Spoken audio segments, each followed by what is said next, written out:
તો પ્રધાનજીએ કહ્યું છે કે મહારાજ એ તો માખી તો ક્યારે આવે કે દી હોય તો માખી આવે ને.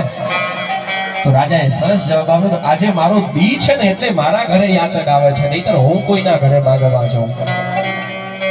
બની શકે તો આપણા ઘરે કોઈ યાચક આવે, યથાશક્તિ જે કઈ આપણી શક્તિ હોય, જે કઈ આપણી ભક્તિ હોય એ પ્રમાણે યાચકને આપવું. પહેલા એવું વિચારતા કે આપણા ઘરે મહેમાન આવે ને, અતિથિ આવે ને તો સરસ મજાની રસપુરી બનાવી અને ખાશું.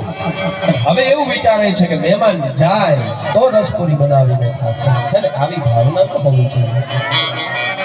અને ઘણી જગ્યાએ તમે તો સિટીઓમાં જાઓ છો એટલે કમલેશભાઈ બોર્ડ મારેલો હોય છે કે રજા સિવાય અંદર ના આવું, અથવા તો કૂતરાથી સાવધાન. હે ને?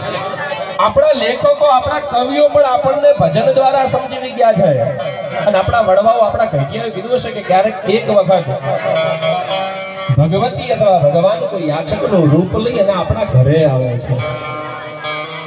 અરે ભિક્ષુક વેશ ધરો છો જ્યારે, ઘરે ઘરે હાથ લંબાવો છો.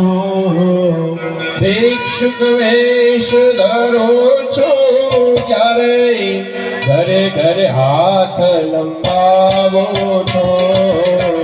માફ કરો એવો શબ્દ સાંભળે, માફ કરો એવો શબ્દ સાંભળે. પારાવાર પછતાવું છું, હે માનવ વિશ્વાસ કરીને. એ અતિથિ, એ યાચક આપણા ઘરે આવે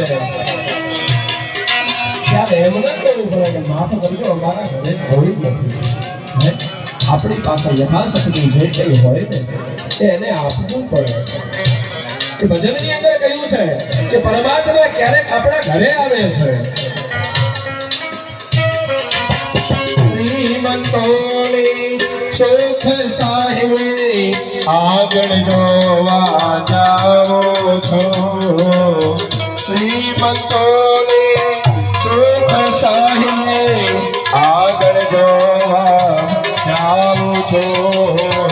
રજા સેવાય કર આવો, રજા સેવાય કર આવો.